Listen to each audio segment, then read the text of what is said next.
Mission Cahalbrua. Community Garden School Shop Block Clostowan. Agus le minor block here. Agus le Closty block here, come on. Spread over one it.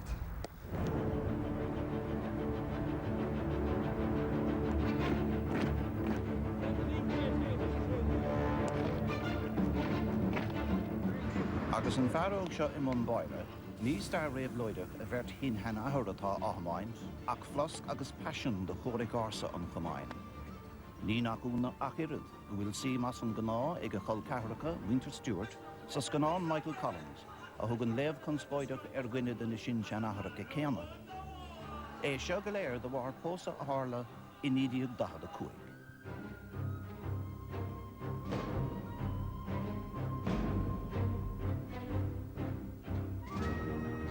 Breis agus lechéad blian a raig, Rory agus Moira Brua is spastóireacht coscúin. Scéal an rá siúd an asc síl bheirt léach náisiúnta go Joe na neo. Bert a bhair is a fórbás san sír sin na héir. Sí Moira iníon chréalach vicíne.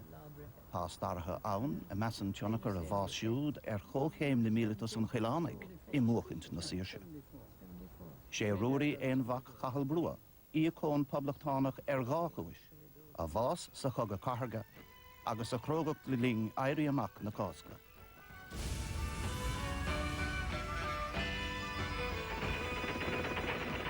Bhí áitina tóga an South Circular Road, agus cean bhána bhí in áitgúil St. James' Hospital níos. Agus sé sin an South Dublin na Gleachar, agus an nurses home a bhí tóga mar bhí vantage point chun arma hasna a stoppa bhí sé dul on coast Súscarí Park mí nisce go dtí an headquarters an son an barricade acu.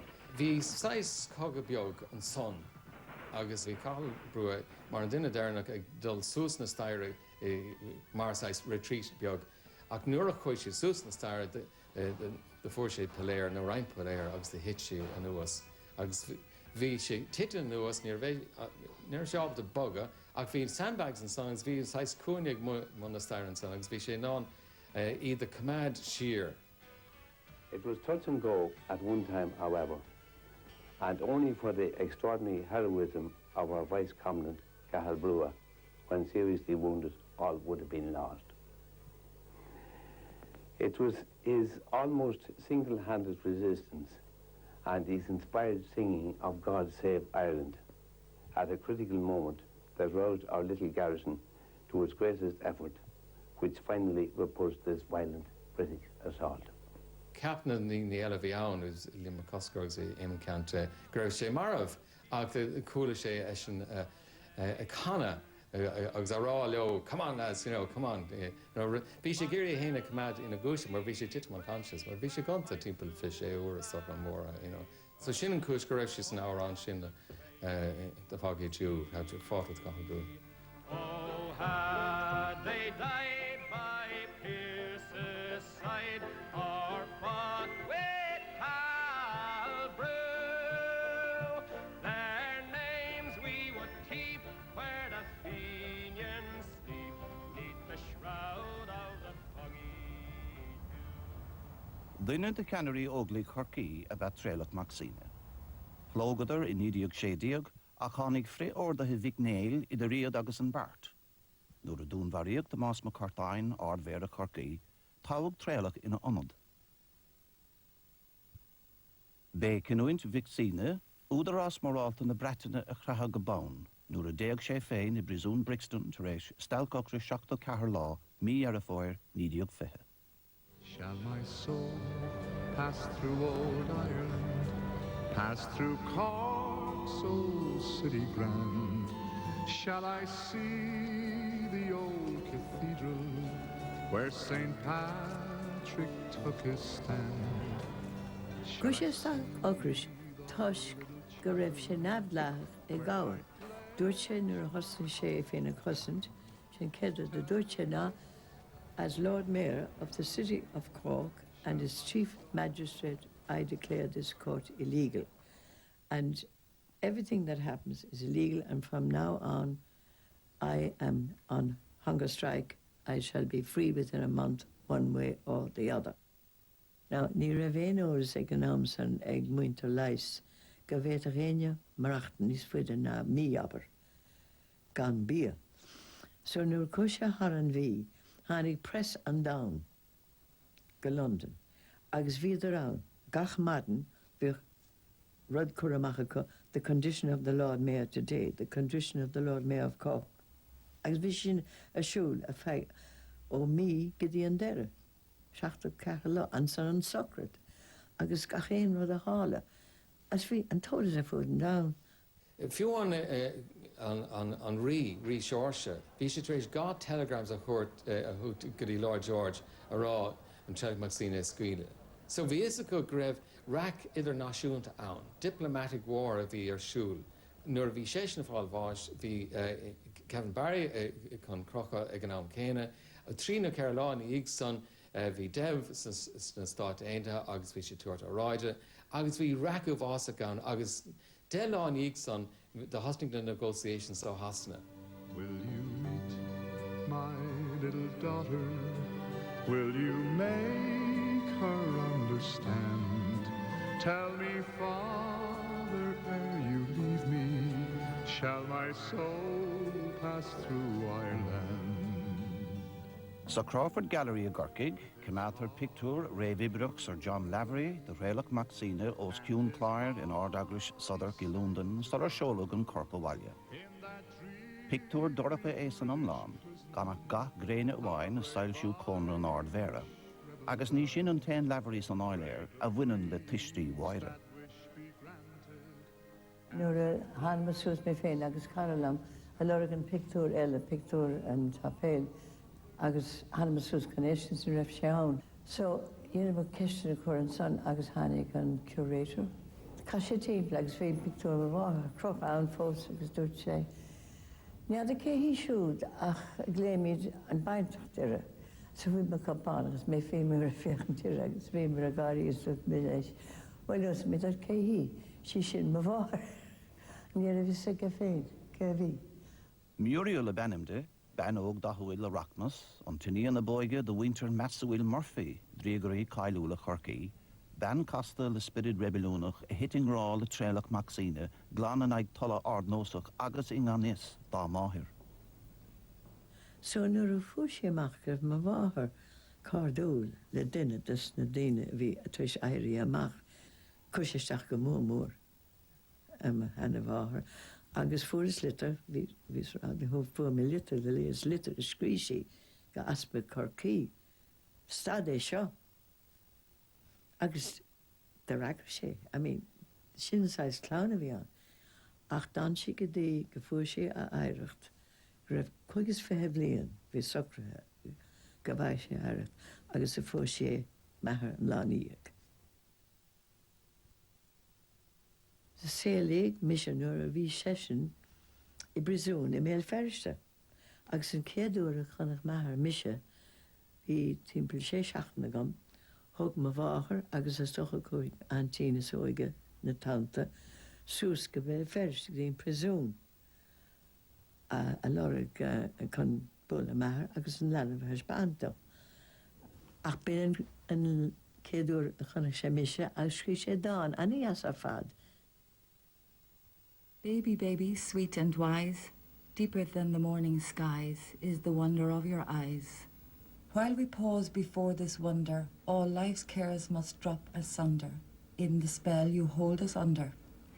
Ah, we had been sad reviewing, barren years and fruitless ruing. Lo, you give our lives renewing. Night has flashed to us a warning. Ah, we prayed, and God not scorning, in your eyes restored the morning. That's sweet. Agus Maxine Corta, Hapig de Valera, Desh Balsgarata, Vartirach an Ard Vera. Cur Muriel an Weintrach Og America, I downta before Hraelig, on Public Tánach Passionta Desh Velach, Mary McSweeney, TD. Fuair ma bháthair sé sé cachar nuára a bin Céad Van Riach a fuair le héad bhí crunne móra socrathe ag muintir na héirne so an son, Irish Americans, ach bhíoch na halí lá na gaoine as bhí mantín an seasamh sús, agus ó ráid a tuairt uiriclí agus níos fuide gan nóta. Agus polítíocht na tíre ina chéir chuúthil hála an chonartha, bhí trán na cinúna i ddridim leis do chachal brua. Gúlan má gúlan le éman de Valera, chuidir go passionanta in aig an chonartha. Ní a bhada aramas na seanna garad úmpatha I bharag a chéile.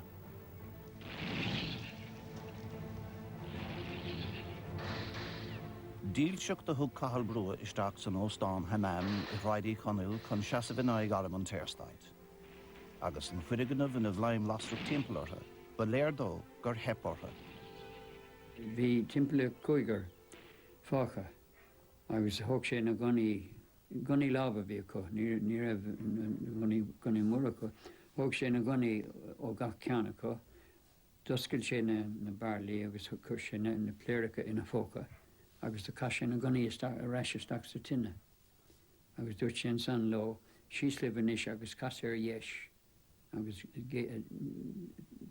géal mar dearfáil cosús leis. Agus san cúis sé síos é féin, tam beag na dhé, agus cai sé ar clé cúis sé dróile. Anna sé amach as an Gresham féin, taobh an Gresham, agus hiúil sé sús an nána, agus deirtar go raibh gunna bháin sa lábhaige, ach nar bh seáil sé, ach nar chu sé pointe an aici leis na dóirsim san. De bhúil roca ré ó teach fergan a finléisir sús, bhí den éigen hús na stair an. Bhí gunadóir amháin an son. Gunadóir amháin, ceann amháin.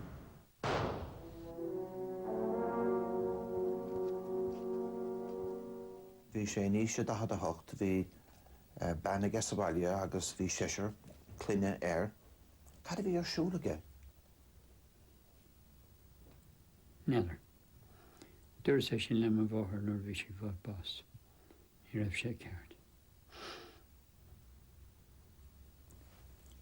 Agus credan tú fós nach raibh sé ceart? No, ní raibh. Péad a bhí dingtú ní. Well, ní ceart fé den a bhrthúntas ar éidirn. Ní ceart san a bhain.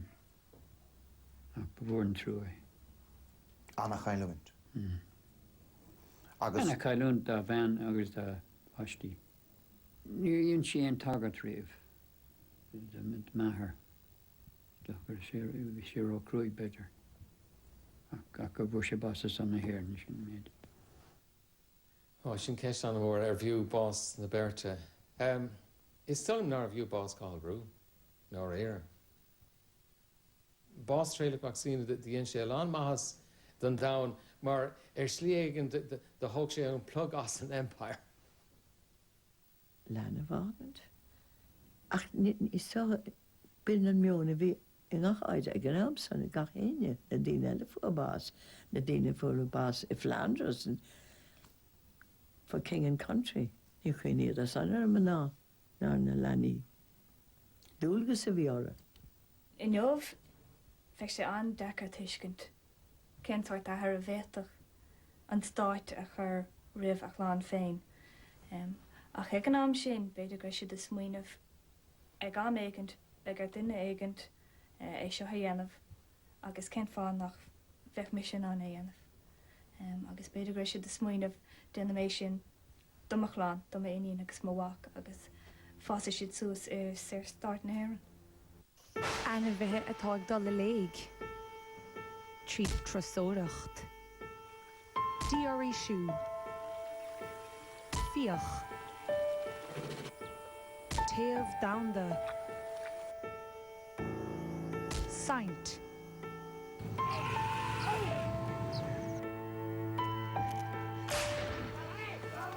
Down an dúlra. Ag tasnú dé dánig ar a lehuirtir se hocht ar TG Cahir. Fiús an anacig Maxine Stal Cochris, bhí localacht láinte I bhaní Muriel a choras go mór do. Ní raibh sláintigh má bháthair. Bhí deacratí a cisú le na nerves. Fiú an nuair a bhíad a pósta, bhí aige an san, bhí chuir dul isteach na lebaigh as danach sé an. Nuair a clis na néróga Muriel, Ryan tréalach cuimh nóireacht an linmh idir a bhean agus a gur fiúr féin Mary McSweeney, bert ná réitigh rómhaile chéile. Faoi 1923, tá an Catholicus agus an Publictánicus a réan séanta ag Muriel. Críomhriste, éilíonn siad an múrain lena hiníon máire. Ceap sí gur réig na gacéine a fear chéile agus gur rud uásca sin. Agus sin an cuisgur rééis na tíre, gur rééis sin aglis, agus nar tháinig sé rasca éire ag uair nó gáin íag san. An rud bevó a fad mé hong namach ó aglis Catholic. Gan éon bhaintenécha bheith gan le siúd, agus a tógach mise gan éon creidih Catholic na éon eile. Fac. As bhí san hásta, nígur sé armnéir.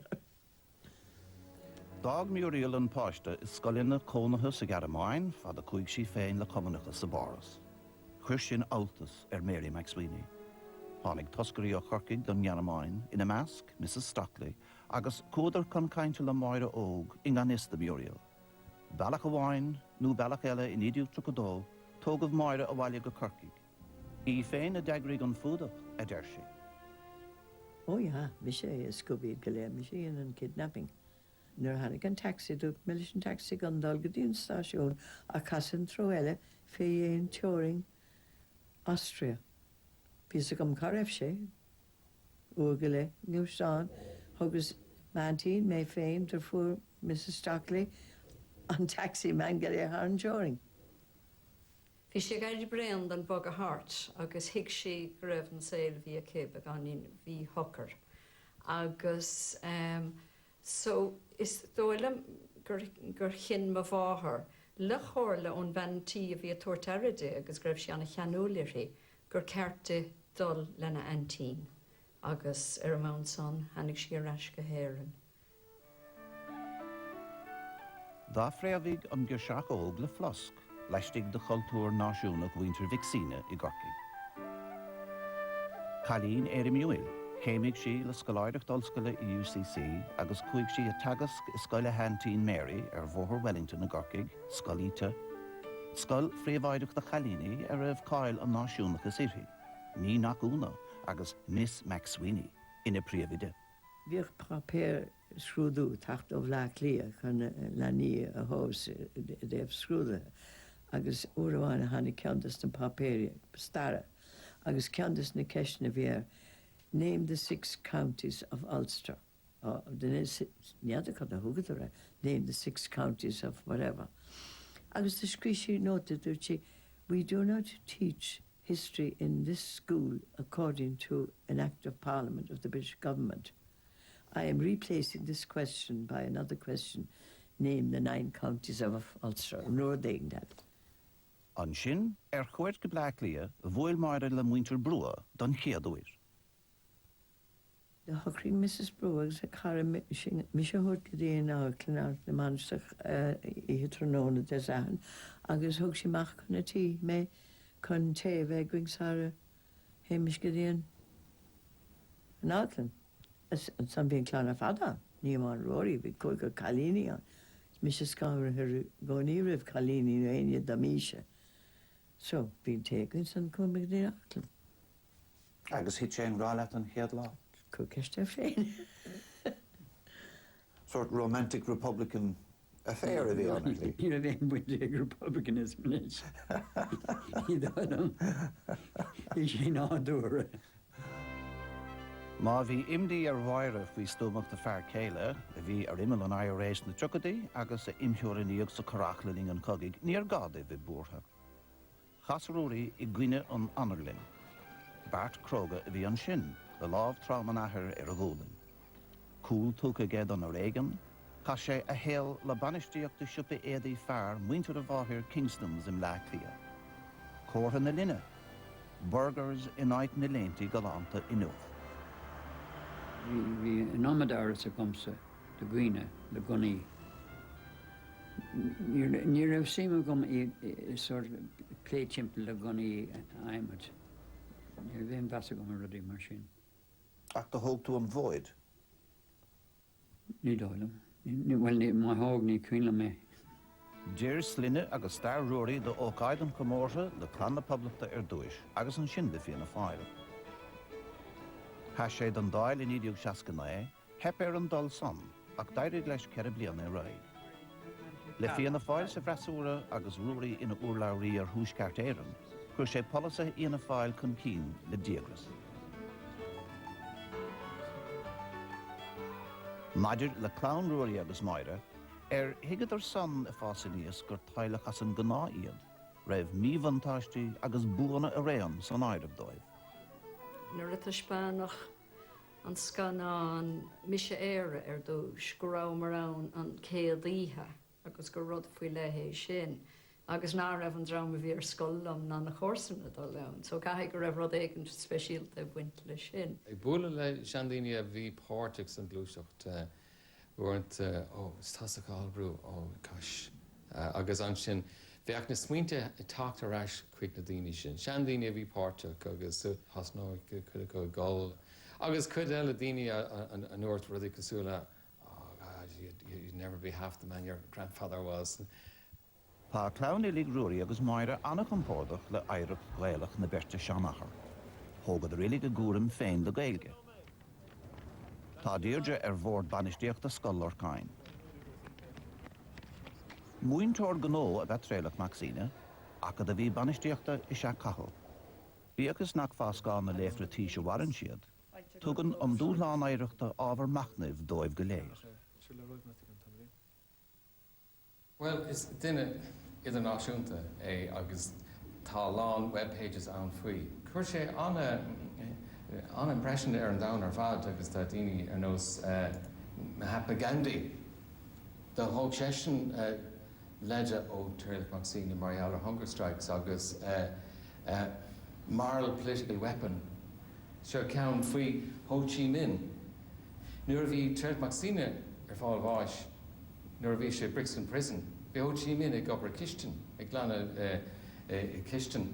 Agus an rud a dúirt sé sin, a nation which has such citizens will never surrender. Dúirt sé sin faoi Maxine. So bhí teanna Maxine ar a lán daoine, agus le déine ran bliana hen fós go dtí Robben Island an ácraibh Nelson Mandela, agus bhí an scéal chéine ar an lán, ar thugad ar sppraga go raibh féidir le duine éigent, duine bháin rud éigean mór a dhéanamh.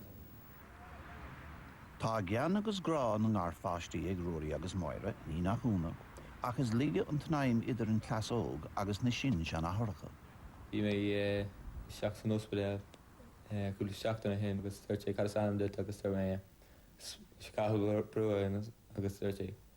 Nóna tú ghailta leis an cahall brua sin agus tuir mé bhí mé le mar sin le ar an taobh bhí mé agus ceap sé go raibh mé má go imríonn gacéin spáirtas bralam an spáirtas. Go burta go bhí siad mar dimar siad gacéin spáirtas fé le smaoine bheith agus bhí siad mar snábhí agus dimar sé imánic agus pell cahall agus an Tréilech Másáil agus Agus de hena bháthe? dimar si sé UCC leis an fuair namánic fuair an commógaíochttas fé mar ach dúirtí lom nach raibh si rómhá níor si cumá leis na imóí eile go just rá sin nílas go an beidir gur si aonach nílas go. Tam sé sína go le sunis níl tá an grá tá fu. Just an fucht. Cas gan na tú fucht. Come here on ghfuil an bhród agam as an anam brua. Ní smó marall ar héal mahanahar ná héal ma hinhanahar.